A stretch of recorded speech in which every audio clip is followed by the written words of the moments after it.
নমস্কার, আমি ডাক্তার দেবাশিস মুখোপাধ্যায়। আজকে যে কেসটা দেখাবো এটা একটা প্রস্টেট এনলার্জমেন্টের কেস, বা এটাকে অনেক সময় আমরা বলি প্রস্টেটোমেগালি অথবা বিনাইন হাইপারট্রফিক প্রস্টেট। আমার যে কেসটা এসেছিল এটা বিনাইন কেস।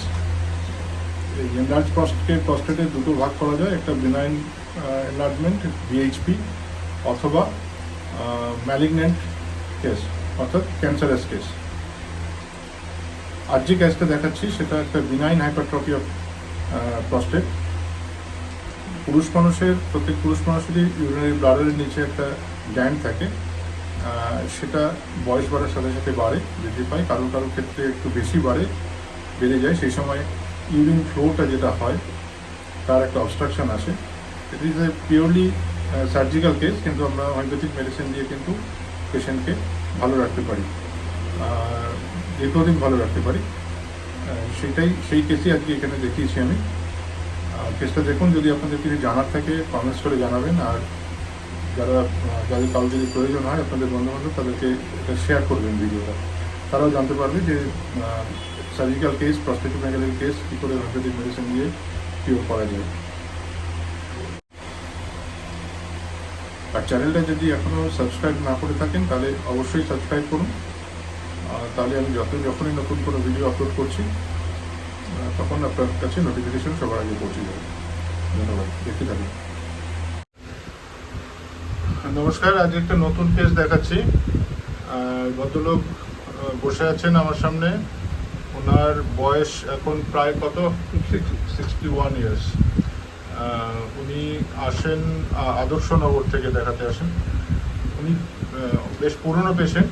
বেশ কিছুদিন আগেই উনি যে কারণে এসেছিলেন প্রথম আমার কাছে, সেটা ছিল ইউরিনের হোল্ডিং ক্যাপাসিটিটা কম, এবং তার সাথে একটা মলদারে একটা গ্রোথ ছিল এক্সট্রা, যেখান থেকে একটু ইচিং ছিল, চুলকোতো মাঝে মাঝে মলদারে, আর একটু ফাটা মতো ছিল জায়গাটা।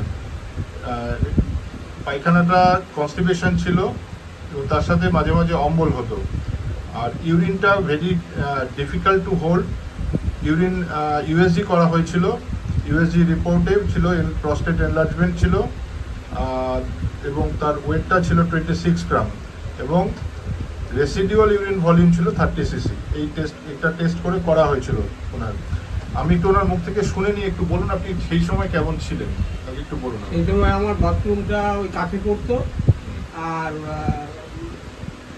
হঠাৎ কিছুটা হওয়ার পরে আবার মনে হতো যেন আরও কিছুটা হবে, এরকম একটা ভাব ছিল। তারপরে সেটা এখন ওষুধ খাওয়ার পরে এখন মোটামুটি ওটা ঠিক আছে। এখন বাথরুমটা একটু দূরেই পড়ে, আর সেরকম ঘন ঘন যে পেচ্ছাপ যে হয়ে যাওয়া, বাথরুমটা হয়ে যাওয়া, সেটা এখন হয় না। এখন ওই ঠিক টাইম মতোই পড়ে, আর ওই যেরকম কাপড় চোপড়ে একটু একটু বাথরুম বেরিয়ে যেত, সেটাও এখন হয় না। এখন মোটামুটি ঠিক আছে। হ্যাঁ, এবং সময়টা বেশি লাগতো বাথরুম করতে গেলে, অনেকটা সময় লাগতো। মনে হতো যেন আরেকটু হবে বাথরুম, আরেকটু থেকে যাচ্ছে বাথরুম, এই বিষয়গুলো ছিল আপনার। এটাই হচ্ছে ওনার চিফ কমপ্লেন ছিল ওই সময়। এবং এটার কারণটা হচ্ছে এনলার্জ প্রস্টেট। ছেলেদের ক্ষেত্রে এই গ্ল্যান্ডটা পাওয়া যায়, মেয়েদের হয় না। ছেলেদের ঠিক ইউরিনারি ব্লাডার যেখানে থাকে তার ঠিক নিচে ইউরেথ্রা যেখান থেকে শুরু হচ্ছে, মূত্রনালী যেখান থেকে শুরু হচ্ছে, ঠিক সেই গোড়ায় একটা গ্ল্যান্ড থাকে। সেই গ্ল্যান্ডটা প্রত্যেক পুরুষ মানুষেরই থাকে। বয়স বাড়লে আর কারোর ক্ষেত্রে সেই গ্ল্যান্ডটা একটু বেশি বড় হয়, কারোর ক্ষেত্রে কম হয়। ওনার ক্ষেত্রে এনলার্জমেন্টটা একটু বেশি হয়েছে, সেই কারণে উনি এই বার্ধক্যজনিত কারণে ওই বেশি হওয়ার জন্য ইউরিনের সমস্যাটা ভীষণভাবে তৈরি হচ্ছিল, পেচ্ছাপ করতে গেলে প্রবলেম হচ্ছিল। তার সাথে যেটা ছিল, মলদারের কিছু ক্র্যাক ফিলিং ছিল অ্যানাল রিজিয়ানে। সেগুলো ওনাকে যে মেডিসিন প্রথম দেওয়া হয়েছিল সেটা অ্যাসিড নাইট্রিক। অম্বল ছিল সেই সময় মাঝে কিছুটা, আপনার গলা বুক জ্বালা, মুখ টক এগুলো হতো মাঝে মাঝে, সন্ধ্যের দিকে হতো মাঝে মাঝে 7টা-10টা নাগাদ। এই প্রবলেমগুলো ছিল ওনাকে প্রথম অ্যাসিড নাইট্রিক দিয়ে শুরু করা হয়েছিল। ঘামটা খুব বেশি হয় বডিতে, এবং কিছুটা গন্ধ হয়। কি আপনার ঘামে কখনো গন্ধ কিছু ছিল না? ঠিক।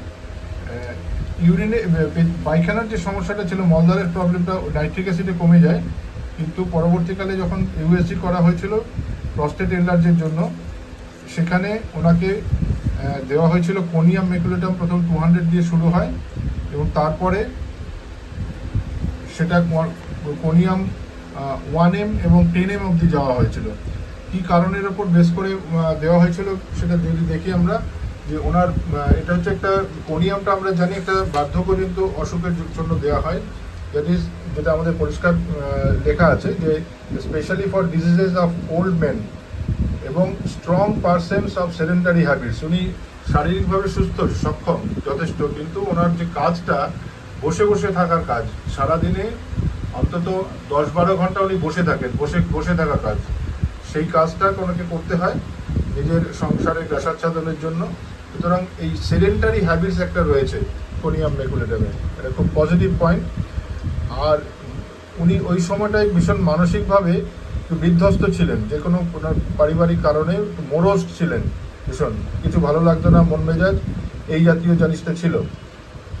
এইগুলোর ওপর বেস করে এবং এই কোনিয়াম মেকুলেটামের যে চিফ কমপ্লেন যেগুলো রয়েছে, দেখা যাচ্ছে যে great difficulty in voiding urine, flow intermittence, অর্থাৎ থেমে থেমে পেচ্ছাপ হতো, তারপরে দেন ফ্লোজ এগেইন, আবার পেচ্ছাপ হতো, এবং এই প্রস্টেটিক অ্যাফেকশন, এই প্রস্টেট এনলার্জমেন্টের জন্য এই সমস্যাটা ছিল।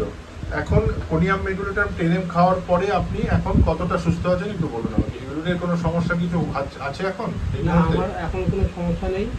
এখন যেরকম ইউরিন হওয়ার হয় নর্মালভাবেই হয়, হ্যাঁ, তবে এমনি যে থেমে থেমে হওয়ার যেটা ছিল না, সেই না, জিনিসটা নেই এখন। সেই জিনিসটা নেই এখন। হ্যাঁ, আপনি এখন সুস্থ মোটামুটি। হ্যাঁ, মোটামুটি। হ্যাঁ, এটা এবং স্যাটিসফাইড তো? হ্যাঁ, হ্যাঁ। হ্যাঁ, এটাই দেখানোর জন্য যে যেগুলো আমরা সাধারণত অপারেশনের জন্য অনেক সময় পেশেন্টরা মনে করে যে অপারেশন ছাড়া এগুলো ঠিক হয় না, সেগুলো যে হোমিওপ্যাথিক মেডিসিন দিয়ে ঠিক করা যায়, সেটা দেখানোর জন্যই এই ভিডিওটা তৈরি করা হলো। যারা আমার ফলোয়ার্স রয়েছেন তারা এটা দেখবেন, আশা করি এটা দেখলে পরে আপনারা উপকৃত হবেন। কেউ কেউ আমাকে হিন্দিতে ভিডিও করতে বলছেন, কিন্তু এই একসাথে বাংলা এবং হিন্দিতে ভিডিও করা খুব ডিফিকাল্ট। একটু বুঝে নেওয়ার চেষ্টা করবেন, যদি কিছু জানার থাকে আমাকে জানাবেন, আমি আপনাদের সেইভাবে আলাদা করে উত্তর দেওয়ার চেষ্টা করব। থ্যাংক ইউ, আপনি পারমিশন নিয়ে ভিডিওটা করলাম, থ্যাংক ইউ।